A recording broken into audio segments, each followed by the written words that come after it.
Let's mic, देश का मिजाज, नॉर्थ ईस्ट।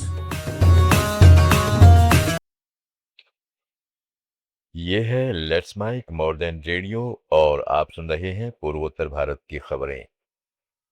असम में हेमंत बिस्वा शर्मा की दूसरी बार मुख्यमंत्री बनने की राह आसान हो गई है।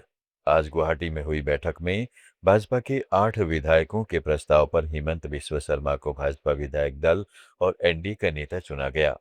केंद्रीय पर्यवेक्षक और केंद्रीय मंत्री जेपी नड्डा ने इसकी घोषणा की।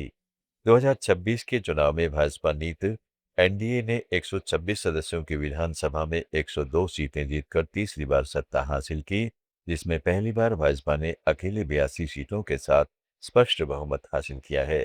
शर्मा जल्द ही राज्यपाल से मुलाकात कर सरकार बनाने का दावा पेश करेंगे और 12 मई को शपथ ग्रहण समारोह प्रस्तावित है। त्रिपुरा में राज्य निर्वाचन आयोग ने Tripura tribal area autonomous district council इलाके की गांव समिति के चुनाव की तैयारियां शुरू कर दी है। आयोग ने आधिकारिक अधिसूचना जारी कर मतदान केंद्रों की ड्राफ्ट सूची 11 मई को प्रकाशित करने का फैसला किया है। ब्लॉक डेवलपमेंट अधिकारियों को निर्देश दिया गया है कि मतदान केंद्रों को उत्तर पश्चिम से दक्षिण पूर्व की ओर क्रम में व्यवस्थित करें। 11 से 15 मई तक दावे और आपत्तियां स्वीकार की जाएंगी, जिनका निपटारा 16 मई तक होगा और अंतिम सूची 18 मई को जारी की जाएगी। इलाके की 587 गांव समितियों में करीब 2,600 मतदान केंद्र बनाए जाएंगे, जहां लगभग 4,000 पदों के लिए चुनाव होंगे। सुप्रीम कोर्ट के निर्देश पर जून 2026 तक चुनाव पूरा करने की प्रक्रिया तेज कर दी गई है। Voice of the people party ने मेघालय सरकार द्वारा बुलाई गए सर्वदलीय बैठक में हिस्सा नहीं लिया, जिससे राज्य आरक्षण नीति पर विशेषज्ञ समिति की रिपोर्ट पर चर्चा होनी थी।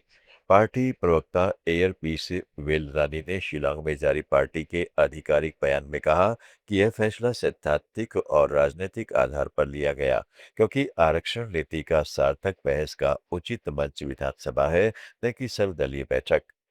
पार्टी का आरोप है कि बैठक महज औपचारिकता थी और इसमें सत्ताधारी गठबंधन की पार्टियां शामिल थी, जो रिपोर्ट को हल्का करने की कोशिश कर रही हैं।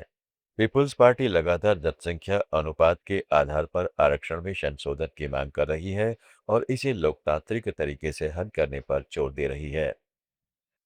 मणिपुर के गृह मंत्री गोविंद दास कोंथोजन ने मणिपुर के कामजोंग जिले में म्यांमार सीमा के उन गांवों का दौरा किया जहां 7 मई को उग्रवादियों ने हमला किया था। मंत्री और विधायकों की टीम ने चोरों, वांगली मार्केट और नामली गांव में पहुंचकर प्रभावित लोगों से बातचीत की और नुकसान का जायजा लिया। स्थानीय रिपोर्टों के अनुसार करीब 3,000 हथियारबंद आतंकवादियों ने म्यांमार से भारत में घुसकर इन गांवों पर हमला किया, जिसने कई घर और वाहन जलाए गए।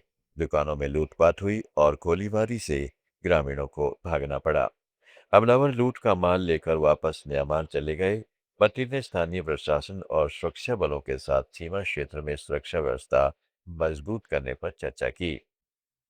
अरुणाचल प्रदेश में विवेकानंद केंद्रीय विद्यालयों में हुई अचानक फीस वृद्धि को लेकर अभिभावकों ने राज्य सरकार से तुरंत हस्तक्षेप की मांग की है। विद्यालयों की पेरेंट्स कोऑर्डिनेशन कमेटी ने सरकार से मांग की है कि स्कूलों को दी जाने वाली अनुदान राशि बढ़ाई जाए, जिससे अभिभावकों पर पड़ रहे बोझ को कम किया जा सके। कमेटी के अध्यक्ष दीकचुंग रेगिया दुकाम ने ईटानगर में हुई समन्वय बैठक में कहा कि कई परिवारों, खासकर जिनके 2 या अधिक बच्चे विवेकानंद स्कूल में पढ़ते हैं, उनके लिए नई फीस बेहद मुश्किल है। उन्होंने फीस संरचना को तर्कसंगत, कम और पूरे राज्य में एक समान बनाने की मांग की है। विद्यालय प्रबंधन ने वित्तीय संकट का हवाला देते हुए कहा है कि सरकारी अनुदान अपर्याप्त रहने के कारण फीस बढ़ानी पड़ी है।